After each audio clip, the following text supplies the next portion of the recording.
আপনার কাছে চট্টগ্রামের বাজার নিয়ে কোনো স্বস্তির খবর আছে কিনা একটু বিস্তারিত জানতে চাচ্ছি। ধন্যবাদ ফয়সাল আপনাকে। এর আগের ঘন্টায় কিন্তু আমরা দেখানোর চেষ্টা করছি অন্যান্য যে পণ্যগুলো আছে সবজি ছাড়া এসব পণ্যের দাম কিছুটা বেশি। একই সাথে কিন্তু এখানে সবাই সবচেয়ে বেশি সমস্যায় পড়েছে চালের বাজার। আমরা দেখছি চালের দাম হু হু করে বাড়ছে, তবে এখনও পর্যন্ত কোনো স্বস্তির খবর কিন্তু চট্টগ্রামের মানুষ যারা ক্রেতা তারা কিন্তু পাচ্ছে না, যেহেতু সবজির বাজারে কিন্তু স্বস্তি ফিরেছে।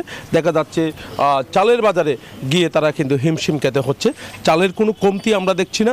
পাহাড়তলি বাজার থেকে শুরু করে বিভিন্ন বাজার ঘুরে আমরা যেমনটা দেখেছি সেখানে চালের কোনো কমতি নেই। তবে এই যে আমরা যেখানে আছি এখানেও চালের কোনো কমতি আমরা দেখছি না। বস্তায় বস্তায় চাল আছে, তবে একেবারে সর্বনিম্ন চাল 50 টাকার নিচে কোনো চালই কিন্তু বিক্রি হচ্ছে না।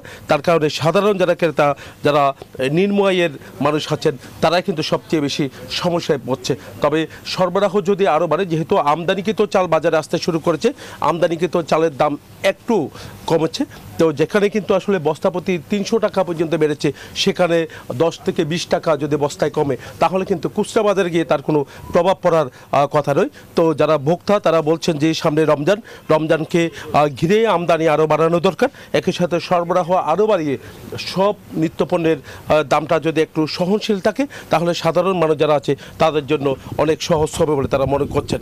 তো এই ছিল আমার এখানকার সর্বশেষ। ফিরে যাচ্ছি স্টুডিওতে ফয়সালের কাছে।